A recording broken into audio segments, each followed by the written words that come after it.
close your eyes and picture this. It's 1971. India, a young nation still battling poverty and partition scars, has done the unthinkable.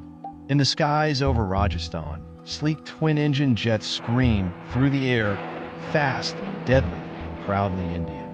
They aren't MiGs, nor are they American-made things. They are the HF-24 Maruts, India's very own warbirds.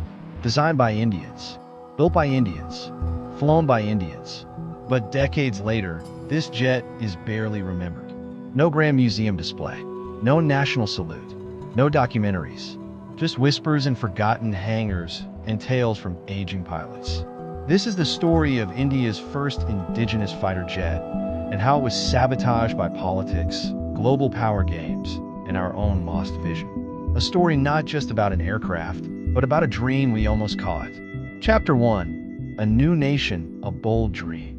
In 1947, India emerged from centuries of colonization. Its people were free, but its economy was devastated. The world expected India to survive, not thrive. But India's leaders saw beyond mere survival. Jawaharlal Nehru envisioned a nation driven by science, self-reliance, and sovereignty.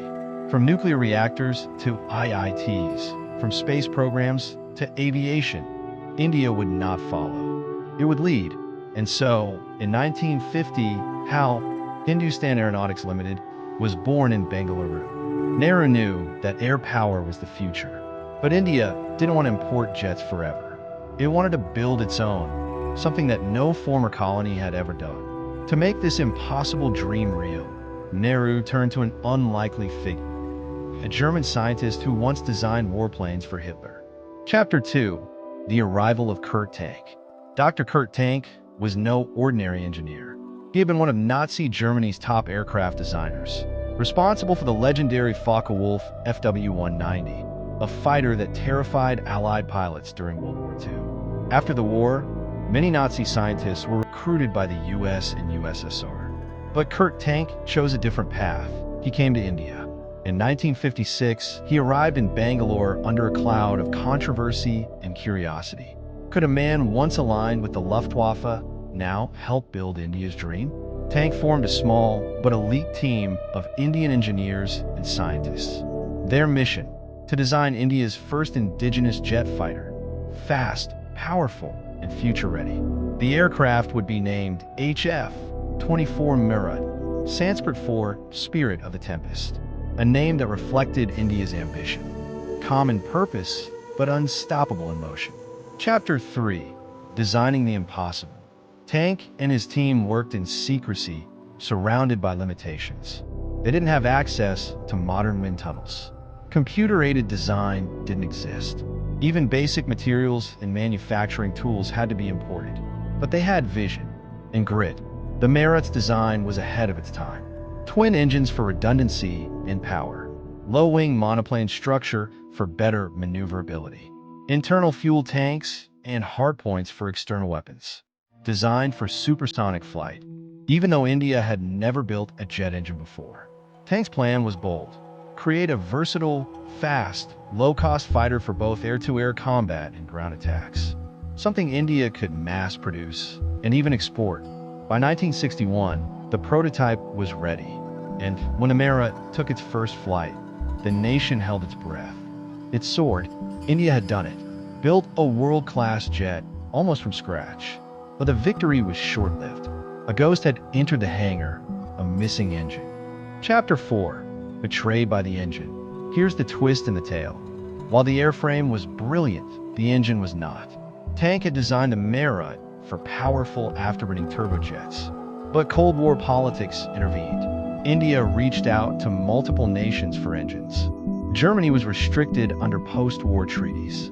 Britain refused to supply engines with afterburners. The US had strict export controls. The Soviet Union had its own agenda and wanted India to license build MiGs. Desperate, India settled for the Rolls-Royce Orpheus 703 engine, a non-afterburning turbojet. It worked, but it was severely underpowered. The result? The Marut could not break the sound barrier in level flight. It lacked acceleration at high altitudes. It became a subsonic aircraft even though it was built for supersonic speed. Imagine designing a Ferrari and being forced to install a scooter engine. The Marut was not flawed. It was crippled.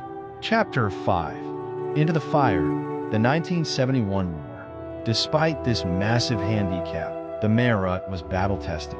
During the 1971 India-Pakistan War, the Marut flew over 200 combat missions, particularly in the Western Front near Rajasthan. Its role? Low-level bombing raids, close air support for ground troops, suppression of enemy air defenses. Pakistani forces were stunned. These jets flew dangerously low, often just 50 feet above the ground, and released bombs with deadly accuracy. Pilots reported that the Marut could take significant damage and still return home safely. One pilot, hit by enemy fire, landed with half a wing missing. Another returned with a cockpit riddled with shrapnel, but systems still intact. The Marut earned a fierce reputation, rugged, reliable, and tough. In fact, it was often preferred over the MiG-21 for ground attack roles because of its stability at low altitudes. Yet, after proving itself in war, the Marut didn't get a second chance. Chapter 6. Slow Death of a Legend. Instead of building on its success, India let the Marut fade. The reasons were complex: bureaucratic apathy, lack of political continuity. The Indian Air Force increasingly favored foreign jets with better performance. Howe was pressured to focus on assembling MiGs under Soviet license, which was politically safer. Efforts were made to develop a more powerful engine locally. Talks were held with Egypt, and India even looked at collaborating with Israel for upgrades. But none of it materialized. By 1985, the last Marut squadron was retired. Total units built? Just 147. A criminally low number for such a promising aircraft. Chapter 7. What India lost. Let's imagine for a moment. What if India had persisted? Had the Marut reached its full potential, India would have built an indigenous aerospace supply chain decades earlier, exported jets to friendly nations in Asia and Africa, reduced its dependence on Soviet and Western arms, gained leverage in diplomatic and defense negotiations, spurred confidence in domestic R&D across multiple sectors. Imagine the ripple effect. A strong aviation sector would have meant more advanced jet engines, faster development of helicopters, transports, missiles, a stronger ISRO and space program, a vibrant private defense manufacturing sector. By the 1980s, India might have been not just a regional power, but a global defense leader. But history chose another path. Chapter 8. Lessons from a Lost Jet. The HF-24 Marut teaches us painful but powerful lessons. Vision is not enough, it must be protected.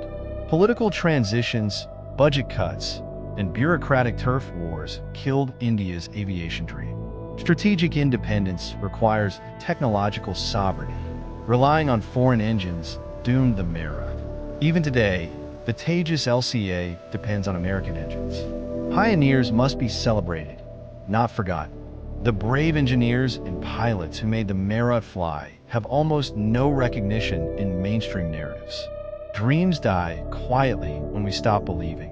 India had the brains, the will, and the battle experience, but not the long-term faith. The HF-24 Marut is more than an airplane. It is a symbol of what India could have been and can still become. As India prepares for 5th-gen fighters like the AMCA and eyes exports with Tejas Mk2, we must remember the Marut not as a failure, but as a foundation. Because every superpower's journey begins with one bold, flawed, beautiful experiment, and the Marut was ours. If this story moved you, don't let it die again. Share it, discuss it, salute it, because nations are built not just on successes, but on the courage to dream the impossible. Jai Hind.